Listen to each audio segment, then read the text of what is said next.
Okay, Assalamualaikum warahmatullahi wabarakatuh. Okay, kita jumpa lagi kelas kita pada hari ini.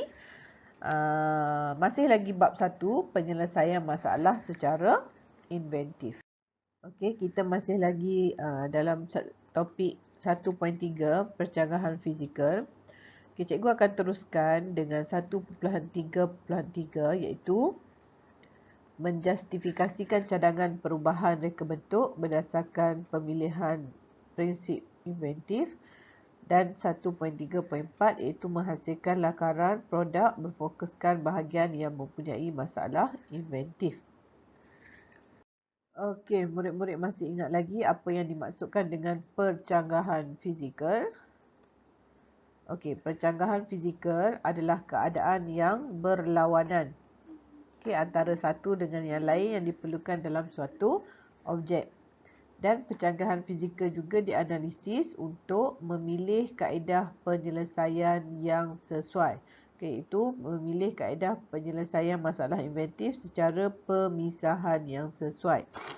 Okey. Pemisahan, kaedah secara pemisahan, kalau pelajar masih ingat, kita ada pemisahan ruang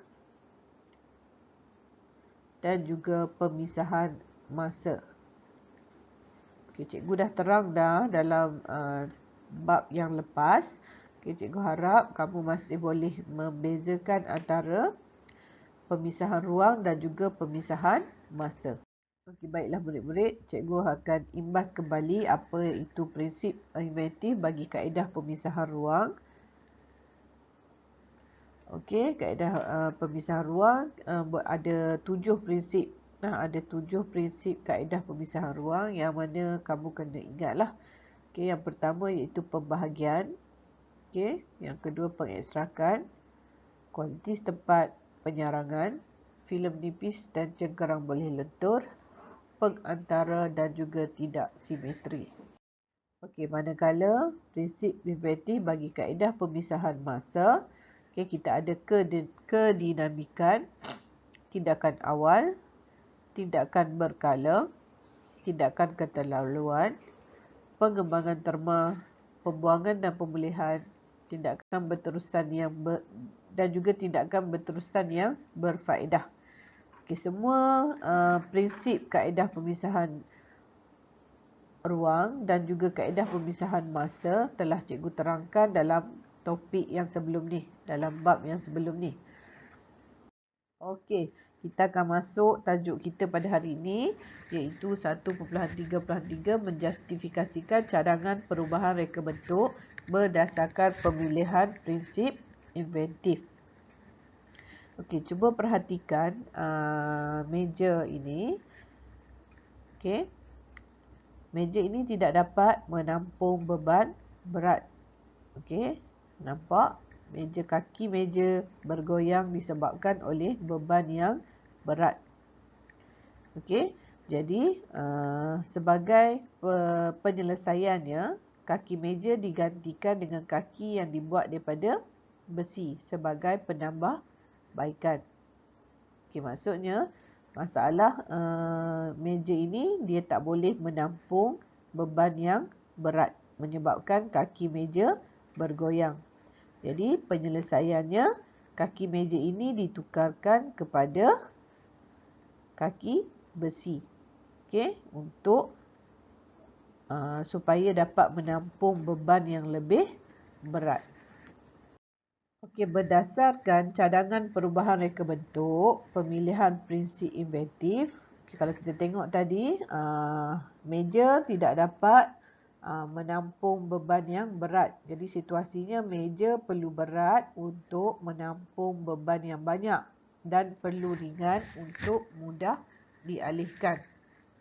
Okey, jadi soalan kat sini, adakah meja perlu berat dan ringan pada masa yang sama? Okey, kalau kamu tengok, adakah meja perlu berat dan ringan pada masa yang sama? Okey, kalau perhatikan jawapannya adalah tidak. Okey, sebab apa tidak? Okey, kerana meja digunakan untuk menampung beban dan dialihkan pada masa yang berlainan. Jadi, Apabila jawapannya tidak, kaedah pemisahan yang kita akan pilih adalah kaedah pemisahan masa. Okey, cuba kamu perhatikan tenaga dua lelaki diperlukan untuk mengangkat meja ataupun untuk mengalihkan meja yang berkaki kayu sebelum penambahbaikan. Okey, maksudnya hanya 2 orang saja diperlukan untuk mengalihkan meja yang berkaki kayu. Jadi tadi kamu tukar meja berkaki kayu tadi, kamu tukar kepada kaki besi. Okey, bila dah tukar kepada besi, ada masalah lain yang timbul. Okey, apa masalah dia? Okey, masalahnya meja tersebut menjadi berat dan memerlukan tenaga 4 orang lelaki untuk mengalihkan meja tersebut selepas kamu buat penambahbaikan. Okey, berdasarkan kepada prinsip inventif kaedah pemisahan masa, kita telah memilih kedinamikan. Okey, cadangan perubahan reka bentuk. Okey, kita ada 2 cadangan kat sini. Okey, iaitu A, kaki meja jenis boleh ditanggalkan daripada cantuman dengan muka meja yang menggunakan konsep ikatan, skru boleh pasang buka. Maksudnya kat sini, bila kamu nak angkat meja tersebut ataupun nak alih, kamu boleh tanggalkan kaki meja dengan menggunakan skru yang boleh pasang buka. Okey, jadi yang kedua, cadangan perubahan yang kedua, kamu boleh memasang roda pada hujung kaki agar mudah digerakkan. Okey, setelah kita selesai membuat pemilihan prinsip inventif yang sesuai, okey, apa yang perlu kita buat adalah menghasilkan lakaran produk. Okey, menghasilkan lakaran produk berfokuskan bahagian yang mempunyai masalah inventif.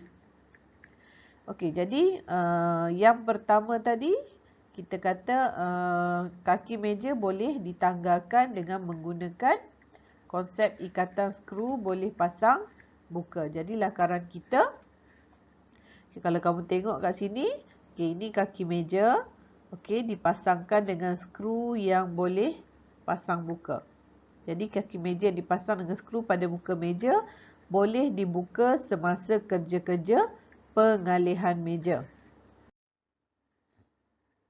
Okey, berdasarkan kepada cadangan kita yang kedua, iaitu memasang roda pada bahagian hujung kaki meja agar meja mudah digerakkan. Okey, kita menghasilkan lakaran. Okey, ini adalah roda kaki meja. Okey, untuk supaya meja ini tidak bergerak, okey, kita boleh meletakkan pengunci roda. Jadi, apabila ada roda, meja ini mudah untuk dialihkan. Okey, baiklah murid-murid, nampaknya cikgu dah habiskan penerangan untuk bab 1, iaitu penyelesaian masalah secara inventif. Okey, sekiranya ada pertanyaan ataupun soalan, kamu boleh bertanya dengan cikgu menggunakan WhatsApp ataupun kamu boleh tengok video ini berulang kalilah, video yang telah cikgu hantar sebelum ni. Okey. So, untuk hari ni still ada tugasan. Okey, apa yang perlu kamu buat? Lengkapkan nota dalam buku nota, ataupun kalau kamu tak mau salin nota, kamu boleh print video yang cikgu handout yang cikgu bagi ni lah. Okey, lepas tu jawab soalan yang akan diberikan dalam WhatsApp nanti dalam buku latihan kamu, ataupun kamu boleh photostat juga, print. Okey, dan jangan lupa isi kehadiran kamu. Okey, ini penting untuk cikgu tahu siapa yang hadir kelas cikgu dan juga siapa yang tak hadir lah. Okey, boleh ya? Okey, so sekian, terima kasih. Kita akan jumpa lagi dalam kelas kita yang akan akan datang. Okey, Assalamualaikum warahmatullahi wabarakatuh.